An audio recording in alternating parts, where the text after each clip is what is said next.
It is desirable that a man live in all respects so compactly and preparedly that, if an enemy take the town, he can walk out the gate empty-handed without anxiety, says Henry David Thoreau in his book Walden. Today, our society has lost the art of living simply.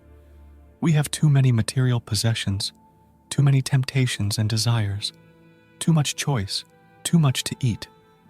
We waste and destroy so much.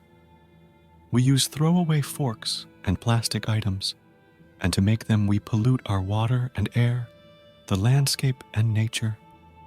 Put simply, it's up to us to tackle waste here and now before we find ourselves forced to confront the issue tomorrow. We do not seek perfection, but a life more richly lived. Opulent luxury brings neither grace nor elegance. It imprisons and destroys the soul, while simplicity offers the solution to so many problems. According to the philosophy of simpler living, an excess of possessions leaves us no time to devote to our bodies. However, when we feel comfortable in our own skin, we are free to cultivate our mind and spirit, better able to attain a happier and more meaningful existence.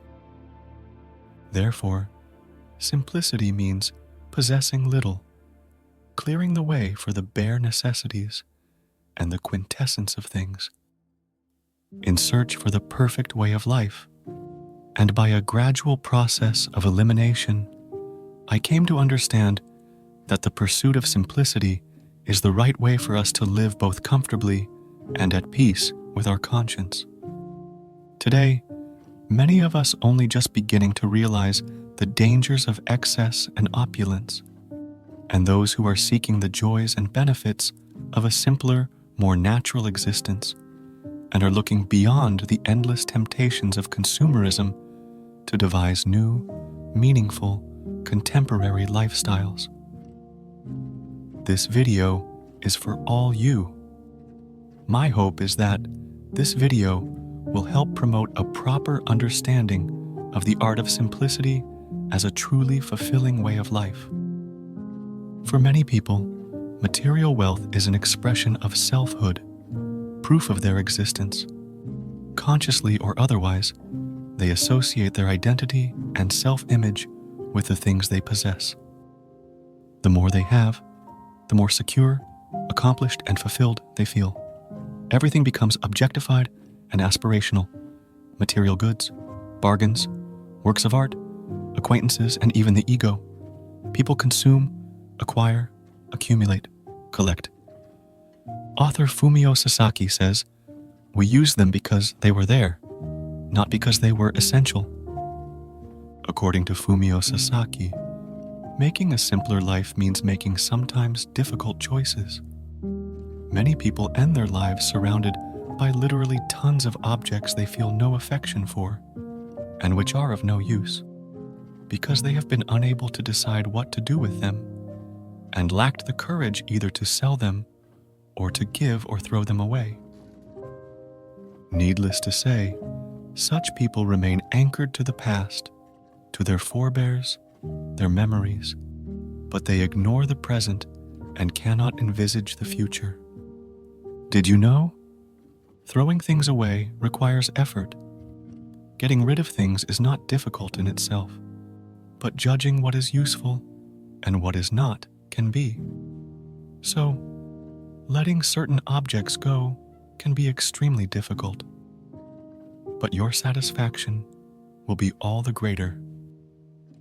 Greek philosopher Diogenes, a forerunner Stoics, believed that the luxuries of civilization only hindered the practice of the good life.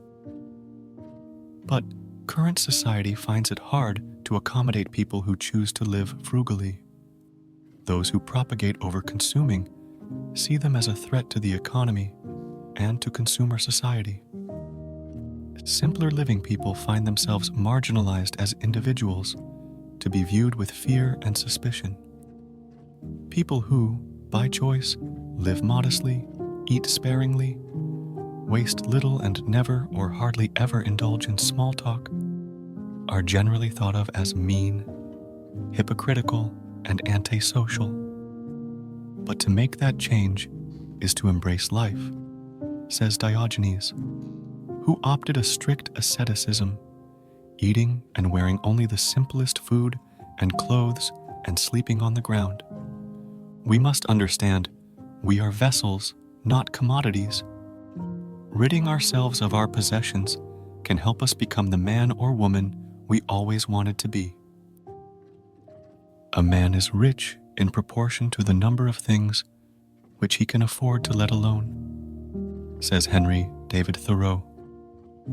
In his book Walden, Thoreau says, "Economy as a way of life is a practical philosophy because living with little improves the quality of existence." He says, "Things are not the embodiment of our inner being." To embrace minimalism, we need a degree of spiritual and intellectual baggage rather than material possessions. We can all choose the riches that come with owning little. What matters is the courage to carry our convictions through. Discipline, clarity, and determination are the preconditions for a life lived with the strict minimum in clean, airy rooms. Needless to say, minimalism requires an ordered lifestyle and careful attention to detail. Eliminate as much as possible. Resist becoming overwhelmed by objects and items of furniture. Then concentrate on what really matters, free of the constant concern that comes with clutter. With time, your decisions will become natural and instinctive. Your dress sense will be more elegant, your home more comfortable, and your diary less crowded. Put simply, your basic good sense will reassert itself, and you will find yourself contemplating life with greater lucidity. However, learn to eliminate quietly, carefully, but firmly and thoroughly. Space and light and order. Those are the things that men need just as much as they need bread or a place to sleep, says Le Corbusier. According to the teaching of minimalism, home furnished with nothing but a handful of beautiful, absolutely essential things is a haven of peace. Thus, cherish it, clean it, and inhabit it with care and respect. Minimalist says, home must be a place of rest, a source of inspiration, a healing retreat. As in our overpopulated, noisy cities, we feel distracted and assaulted by color and variety.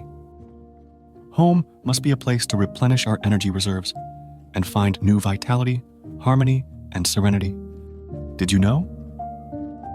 The Bauhaus movement of German, Shaker style of philosophy and Japanese interiors are characterized by their shared focus on efficiency, flexibility, and the concept of less is more. Because they knew plainly furnished home allows you to move around with ease, and people who live in clean, empty spaces feel in control of their lives. They are not possessed with their objects and feel a greater satisfaction and comfort as a result. The Bauhaus movement's first houses were much criticized for their austere appearance, despite their undeniable beauty. But they were models of functionality and common sense, as everything was carefully planned for comfort and practicality. Architects and ethno-sociologists agree that our living space makes us who we are, that a home shapes the mind and spirit of the people who live in it. Historically, the Chinese have practiced Feng Shui, the science of the transmission of energy, in their homes for thousands of years. Chinese people believe that we are permanently influenced by the world around us, the weather, people with whom we come into contact, objects, etc., and that consciously or unconsciously, the things that fill our everyday lives have the power to delight or irritate us every day, all the time. Ancient Chinese people believe We ourselves have the capacity to influence the world around us by our attitudes and by the way we walk, talk, and behave. Our vibrations and energy act upon living things and can affect our material surroundings. We receive and transmit the life energy known as qi. Cleanliness is paramount in Feng Shui. If a room is well ordered and cared for, the lives of the people who use it will be the same. The mind feels more lucid, decision-making becomes more clear-cut, and vice versa. Remember, when you live with the strict minimum, every item, no matter how small, must be both functional and beautiful. The essence of things says, make a point of defining, describing, looking at, evaluating, and experiencing the objects in your life. It will help you become aware of what is superfluous. Look closely at the fine detail of things, their true quality and value, or their mediocrity and lack of utility will become clear. Look beyond their superficial appearance to see what they actually contribute to your existence. That's all for today's video. If you enjoyed this video, please don't forget to give it a thumbs up and subscribe to our channel for more empowering content. And if our content has inspired you, consider supporting our channel by becoming a member or giving super. Your contributions enable us to keep delivering valuable and uplifting content. Thanks for watching.